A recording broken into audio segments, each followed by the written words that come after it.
Om Swastiastu, selamat pagi siswa-siswi sekalian, apa kabarnya?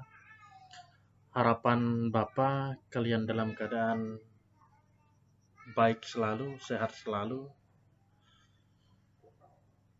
Bapak sampaikan jangan lupa selalu belajar di rumah.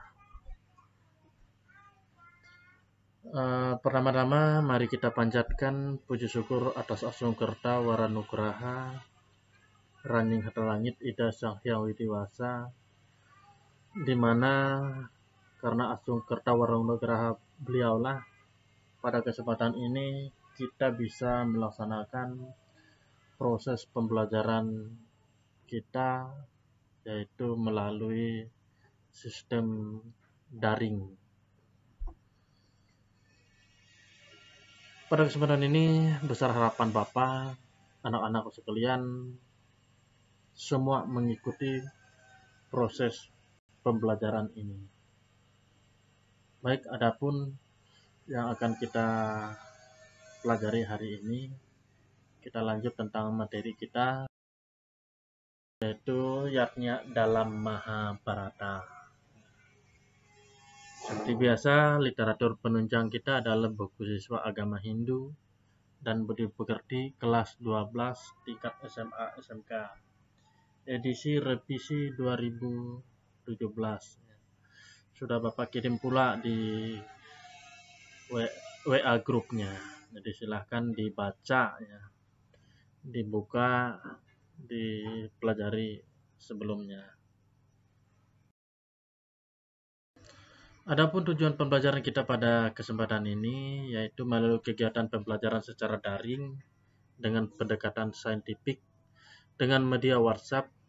Peserta didik diharapkan dapat menjelaskan pengertian yatnya, menyebutkan pembagian yatnya, menunjukkan bentuk-bentuk pelaksanaan yatnya dalam kehidupan sehari-hari, membuat ringkasan cerita Mahabharata, serta mempraktikkan nilai-nilai yatnya dengan rasa ingin tahu, tanggung jawab, disiplin selama proses pembelajaran, bersikap jujur, percaya diri, dan pantang menyerah, serta memiliki sikap responsif, berpikir kritis dan proaktif, kreatif, serta mampu berkomunikasi dan bekerja sama dengan baik.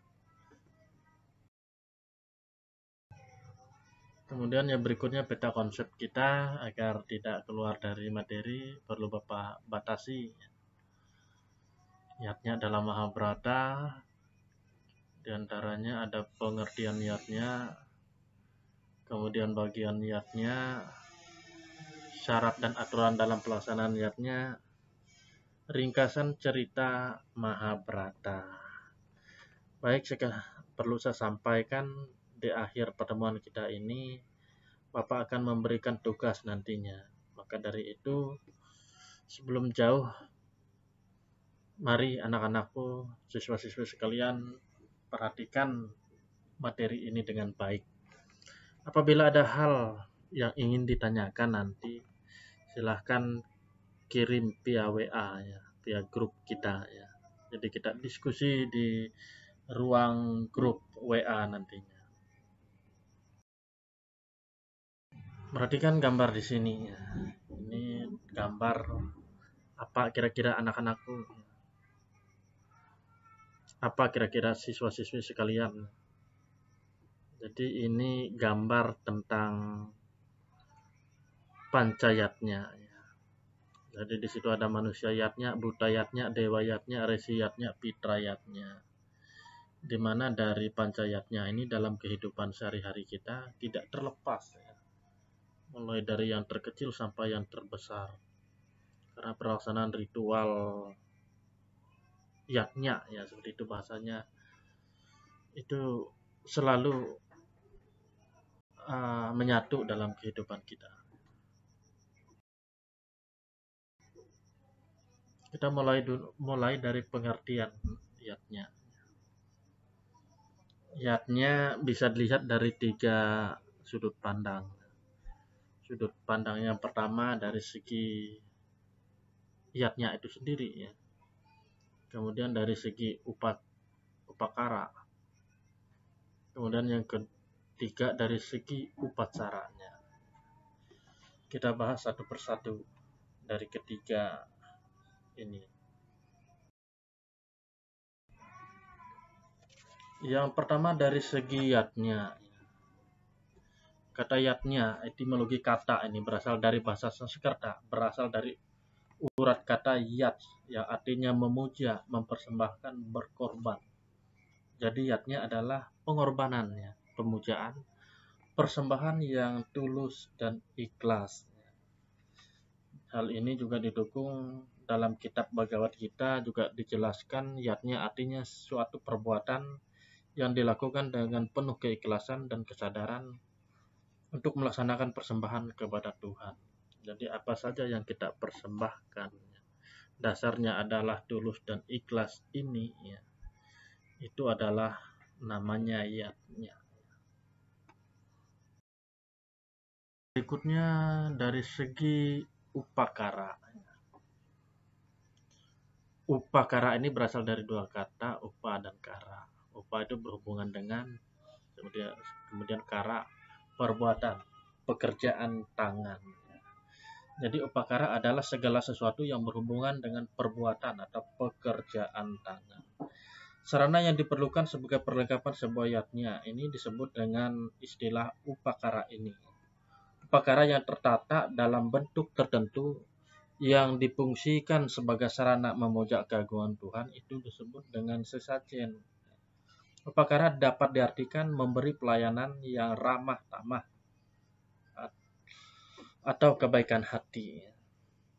Dengan demikian sudah semestinya setiap upakara yang dipersembahkan hendaknya dilandasi dengan kemantapan, ketulusan, dan kesucian hati yang diwujudkan dengan sikap dan perilaku ramah tamah bersumber dari hati yang hening dan suci.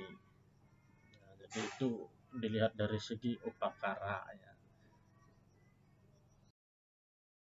Berikutnya dari segi upacaranya. Berasal dari akar kata upa dan car. Upa berhubungan dengan car, gerakan. Upacara adalah segala sesuatu yang ada hubungannya dengan gerakan atau kegiatan. Atau dengan kata lain, upacara adalah gerakan pelaksanaan daripada salah satu yatnya. Tata cara atau rangkaian pelaksanaan suatu yatnya itu disebut dengan upacara ini. Kata upacara dalam Kamus Besar Sanskerta itu diartikan mendekati, kelakuan sikap pelaksanaan, kecukupan pelaksanaan sopan santun. Kegiatan upacara dapat memberi ciri-ciri tersendiri bagi agama tertentu dan sekaligus membedakan dengan agama-agama lain. Setiap agama memiliki tatanan tersendiri dalam melaksanakan upacaranya.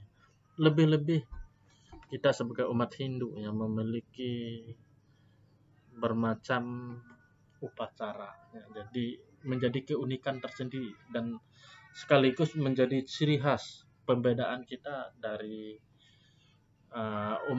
umat yang lain sebagai ciri khasnya. Kemudian kita masuk ke dalam pembagian yatnya. Berdasarkan sasarannya akan diberikan yatnya, maka korban suci ini dibedakan menjadi 5 jenis yang sering disebut dengan pancayatnya, dewayatnya, resiyatnya, fitrayatnya, manusiayatnya, budayatnya. Ya, kelima ini sering disebut dengan istilah pancayatnya. Ini realisasi daripada pelaksanaan yatnya tadi. Dasarnya apa? Dasarnya adalah ernal, utang, ya, karena kita memiliki utang. Jadi realisasi dari wujud tanggung jawab terhadap utang itu tadi, ya kita melaksanakan yatnya ini. Ya, kapan kita laksanakan ya tergantung dari situasi waktunya, ya.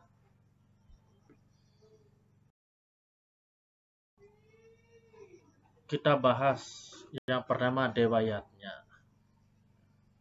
Apa itu dewayatnya? Adalah persembahan suci yang dihaturkan kepada Sang Hyang Widiwasa, Ranying Hatala, dengan segala manifestasinya. Contohnya dalam pelaksanaan kehidupan kita sehari-hari itu sembahyang, ya, basarah, ya, baik itu yang dilaksanakan secara rutin maupun yang tidak dilaksanakan secara rutin. Artinya yang dilaksanakan sudah terjadwal.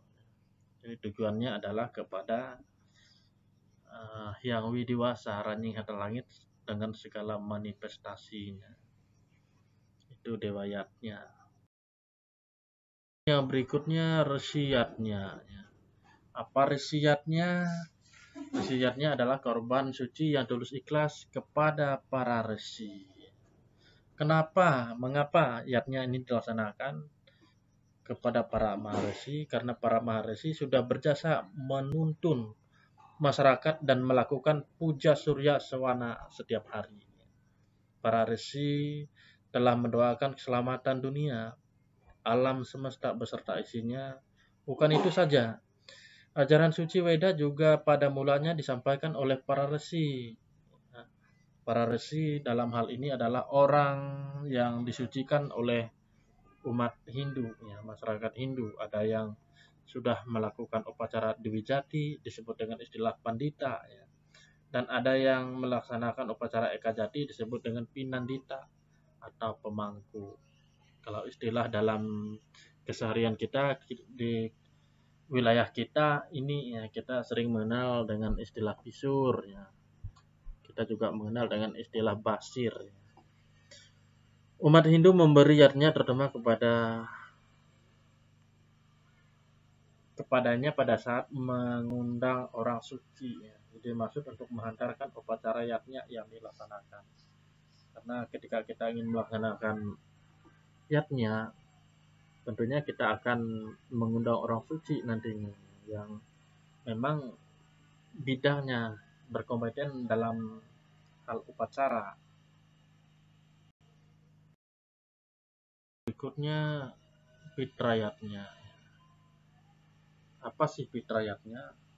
Fitrayatnya ini korban suci yang merupakan bentuk rasa hormat dan terima kasih kepada para pitara atau leluhur karena telah berjasa ketika masih hidup melindungi kita.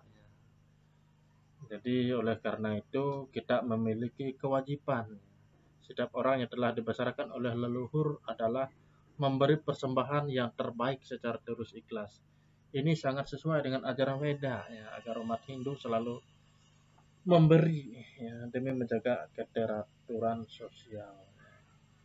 Di fitrayatnya, ya, korban yang ditujukan kepada leluhur para pitara, ya. Contohnya dalam kehidupan kita, masyarakat kita di sini itu yang paling umum kita dengar adalah tiwah.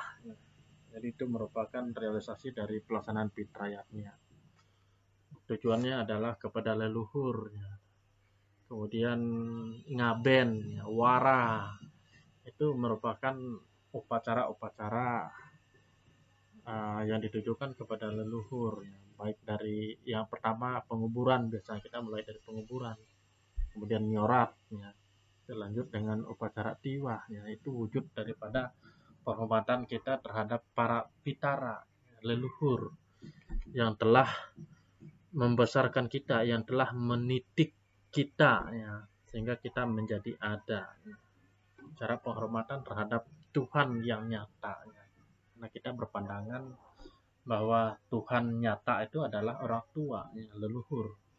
Jadi harus kita laksanakan fitrayatnya ini dalam kehidupan kita dan jadikan itu sebagai kewajiban, ya, bukan sebagai beban. Kalau sebagai kewajiban, ya, kita akan merasa melaksanakan ini dengan sepenuh hati, ya. Tetapi kalau kita menganggap sebagai beban, tentunya akan menjadi bumerang bagi kita. Makanya harus kita sadari, renam itu, ya, utang. Yang berikutnya manusiayatnya, ya. Apa sih manusiayatnya? Manusiayatnya adalah suatu upacara suci atau pengorbanan suci demi kesempurnaan hidup manusia. Secara umum, upacara ini dilaksanakan pada saat anak mengalami masa peralihan. Upacara ini biasanya dilaksanakan pada sejak sedini mungkin, mulai dari anak dalam kandungan sampai lahir, kemudian sampai melakukan upacara pewiwahaan atau pernikahan. Jadi sedini mungkin dilaksanakan upacara ini. Untuk apa dilaksanakan upacara ini? Ya, kita memohon perlindungan dari Yang Maha Kuasa untuk melindungi seseorang tersebut, baik mulai dari kandungan ya, sampai lahir. Lebih-lebih dalam masyarakat kita ya, ada 3 bulan, 7 bulan nyaki dirit ya, sampai melahirkan nahunan, sampai dewasa melaksanakan upacara pernikahan.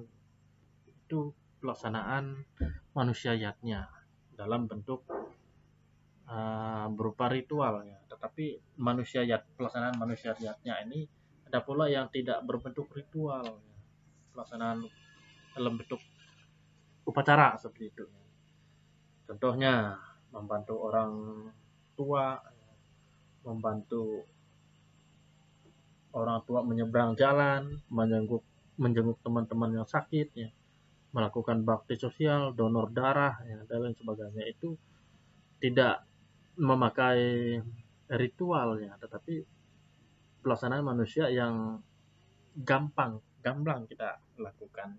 Maka dari itu, anak-anak sekalian yang dalam masa Brahmacari ini tanamkan nilai-nilai yang seperti itu ya. Memberi petunjuk jalan ya, kepada orang yang tersesat, membantu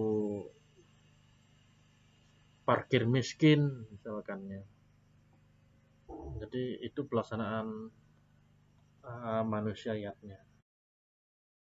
Berikutnya budayatnya. Apa itu budayatnya ya? Berasal dari kata buta, adalah korban suci untuk para buta, yaitu roh yang tidak nampak oleh mata tetapi ada di sekitar kita. Roh yang tidak kasat, yang tidak terlihat secara mata tetapi diyakini ada.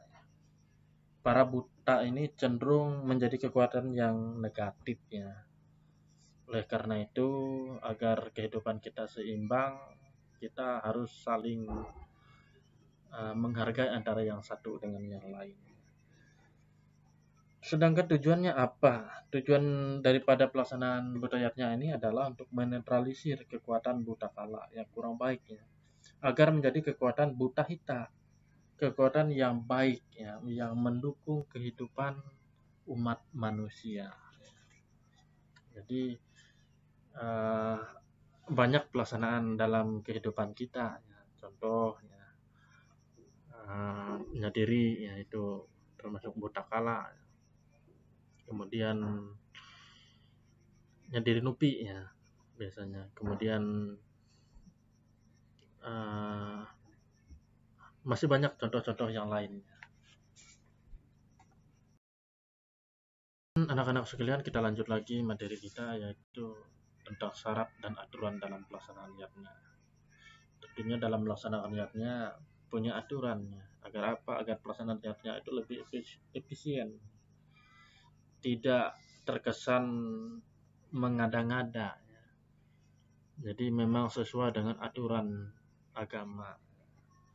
Di antaranya adalah yang pertama, melaksanakan yatnya itu berdasarkan sastra.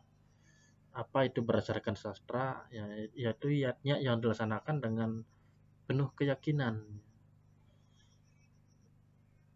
Yatnya yang dilaksanakan sesuai dengan ajaran sastra ya. Jadi sastra itu yatnya yang dilaksanakan sesuai dengan sumber-sumber sastra. Jadi sastra namanya. Kemudian yang berikutnya serada. Jadi serada itu dilaksanakan, upacara yang dilaksanakan, yatnya yang dilaksanakan dengan penuh keyakinan. Jadi kalau kita melaksanakan yatnya harus dengan ketulusan, dengan keyakinan, dengan penuh keyakinan, dengan hati. Yang berikutnya lascarya. Lascarya itu adalah yatnya yang dilaksanakan dengan tulus ikhlas tanpa pamrih sedikit pun. Jadi kalau kita mempersembahkan sesuatu itu dasarnya tulus ikhlas. Jadi ikhlas itu kuncinya. Daksina. Daksina adalah dengan sarana upacara serta punya kepada yang melaksanakan. Di wilayah kita ada pisur. Jadi yang melaksanakan itu adalah orang-orang yang memang mengerti ya, tentang pelaksanaan ritual itu. Kemudian yang berikutnya mantra, puja, dan gita. Dengan melantunkan doa ya, kidung suci. Ya. Kalau kita di sini tandak ya, nyanyian-nyanyian suci. Yang berikutnya adalah nasmita. Niatnya dilaksanakan bukan untuk memamerkan kekayaan dan kemewahan. Nah, ini yang harus kita pahami. Kalau kita melaksanakan niatnya itu bukan untuk pamer ya. Karena niatnya itu banyak, ada 3 tingkatan ya. Utama, madya, dan nista ya. Ketika kita melaksanakan upacara nista ya, bukan berarti itu kurang ya, tetapi menyesuaikan keadaan. Jadi ketika kita melaksanakan niatnya hendaknya bukan untuk pamer, tetapi memang benar-benar sebagai persembahan kita. Yang berikutnya anasofana, memberi jamuan kepada tamu yang menghadiri upacara. Jamuan ini penting karena setiap tamu yang datang ikut berdoa agar pelaksanaan niatnya berhasil. Dengan jamuan makan, karma dari doa para tamu undangan menjadi milik sang yajamana. Masalah ini ya sudah pasti. Jadi kita mempersiapkan jamuan ya setiap ada kegiatan kita ya. Tentunya sekali lagi dasarnya adalah ketulusan tadi, ya. Bukan pamer. Ya. Kemudian menurut Bhagavad Gita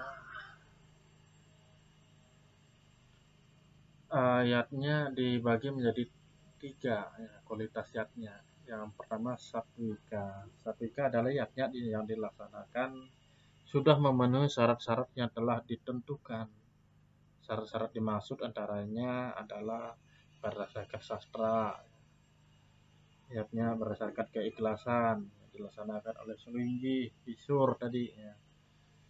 Dalam setiap yatnya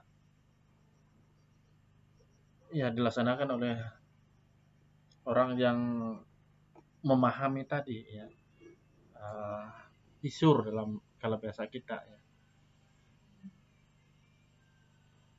Kemudian yang berikutnya rajasikayatnya. Apa rajasikayatnya? Rajasikayatnya adalah yatnya yang dilakukan penuh harapan akan hasil yang dilakukan untuk pamer saja. Ini termasuk kurang baik ya. Karena setelah kita melaksanakan niatnya berharap akan hasil dengan sepenuhnya ya. Tidak seperti itu ya, dalam beriatnya. Tamasikayatnya. Namanya juga tamas ya.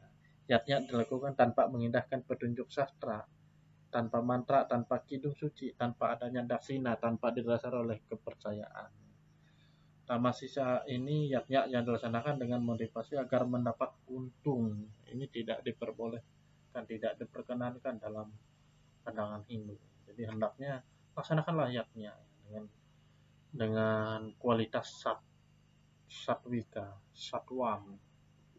Jadi yatnya harus dilaksanakan berdasarkan kaidah-kaidah agama. Baik, sampai di situ pertemuan kita untuk kesempatan ini, siswa-siswi sekalian. Dari apa yang kita pelajari itu dapat kita tarik kesimpulan bahwa yatnya itu berarti persembahan, pemujaan, penghormatan, dan korban suci yang tulus dan ikhlas tanpa pamrih, di mana yatnya itu dibagi menjadi 5, dewa yatnya, risi yatnya, pitra yatnya, manusia yatnya, dan buta yatnya. Agar yatnya tepat sasaran, maka dalam pelaksanaan yatnya harus berdasarkan aturan agama. Memang di dalam kehidupan kita ketika pelaksanaan itu terkadang terrealisasi ya. Ada satu hikayatnya, raja hikayatnya, tamas hikayatnya. Usahakan dalam pelaksanaan hikayatnya sesuai dengan aturan satu hikayatnya. Nah, seperti yang Bapak sampaikan tadi, setelah pelaksanaan ini silahkan siswa-siswi sekalian menjawab daripada evaluasi yang Bapak berikan, yaitu di WA grupnya. Silahkan kemudian dikirim ke WA pribadi Bapak berupa jawabannya saja. Jawabannya saja.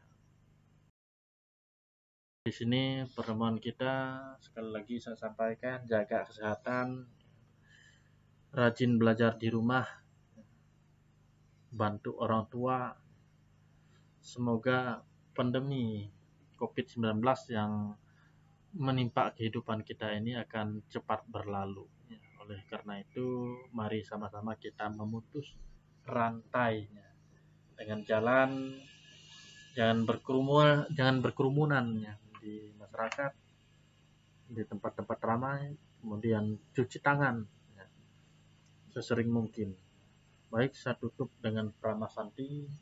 Om Santi Santi Santi